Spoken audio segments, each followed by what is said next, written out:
2024 has only just begun, and there have been several noteworthy developments. The critical response for Prince of Persia: The Lost Crown is strong, and a free demo is available now. Big-name titles like Tekken 8 and Like a Dragon Infinite are nearly upon us, and Suicide Squad Kill the Justice League is drumming up discussion, again, for looking underwhelming. So, it's perhaps strange to see Monster Hunter World setting new concurrent player records on Steam and driving engagement. This isn't to say the action RPG doesn't have a healthy player base, especially since its launch in 2018, but since December 9th, 2023, the player numbers on PC have risen steadily. It peaked at 163,267 players on January 7th, 2024. Its last major peak was at launch with 169,921 concurrent players. Keep in mind the level of hype at the time, not just from console players experiencing it on PC, but also from brand new players diving into the series for the first time. It's rare to see a title, especially one almost 6 years old with a relatively recent sequel, achieving the same heights as at launch. So the question is, what's going on? Fortunately, the answer is far less insidious here. Ever since Monster Hunter Rise's release on the Nintendo Switch in 2021, there have been speculations of a brand new Monster Hunter for PlayStation and Xbox, maybe leveraging the current gen consoles. World remained fairly popular after the release of Rise and Sunbreak, but dare anyone hope that Monster Hunter World 2 was in the works? Cut to 2023, and after the last major update for Sunbreak, speculation began again after the developer teased some new key hunter art for its 20th anniversary celebration. Thankfully, we didn't have to wait long for the announcement, as Monster Hunter World's Wilds was finally revealed at the Game Awards on December 10th. Exclusive to Xbox Series X and S, PS5, and PC, the trailer teased new interactions with mounts, from gliding and leaping on rocks to thunderstorms and herds of wild animals. Before we could ask about the new armor or environment, the camera panned out to reveal a massive landscape, teasing the return of World's approach to giant regions brimming with targets to hunt. However, it has a release window of 2025. Yes, Grand Theft Auto 6 also generated tons of hype with its reveal trailer despite targeting the same year, but a new Monster Hunter wouldn't generate the same mania, right?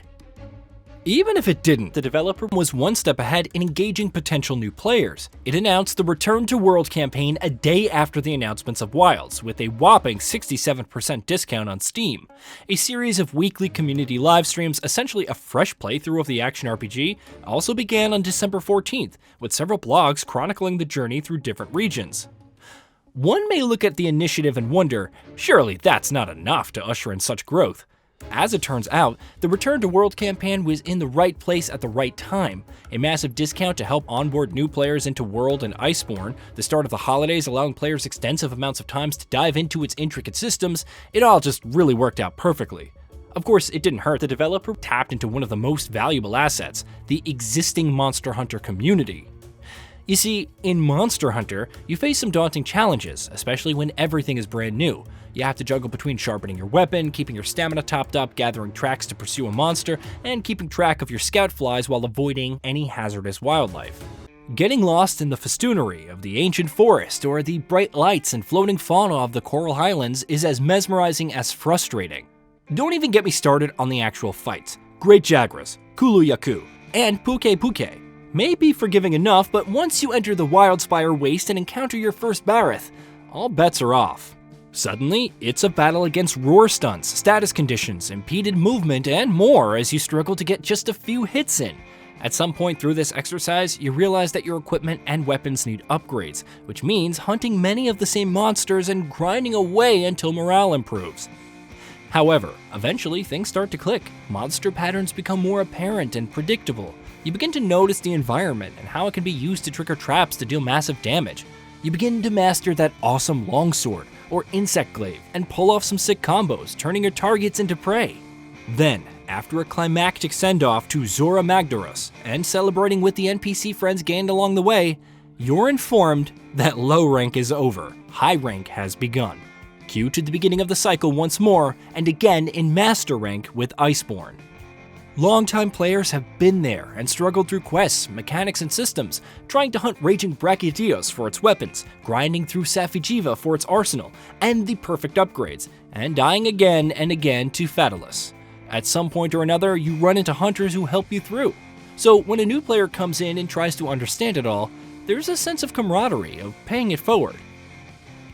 Of course, taking your master rank gear into lower or high rank hunts to utterly abuse the monsters who made your life miserable is also appealing.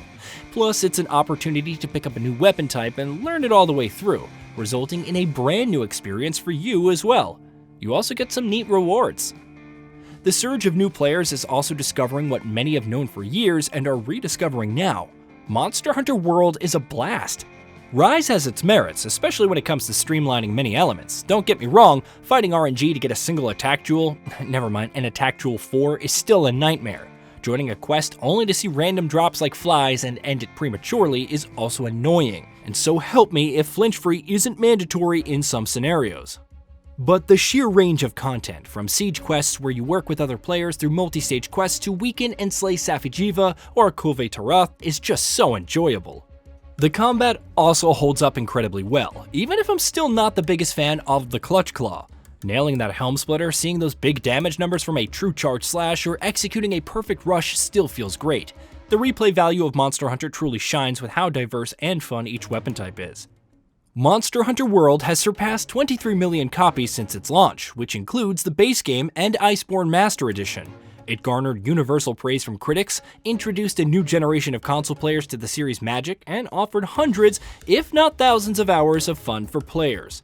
Monster Hunter Wilds may seem a ways off, but as Eileen the Crow once said, "A hunter must hunt," and World offers no shortage of fun in that regard. Hey, did you know that we at GamingBolt upload new videos every day? Stick around, drop a like, subscribe, and hit that bell, and let us know what kind of content you'd like to see in the future with a comment below.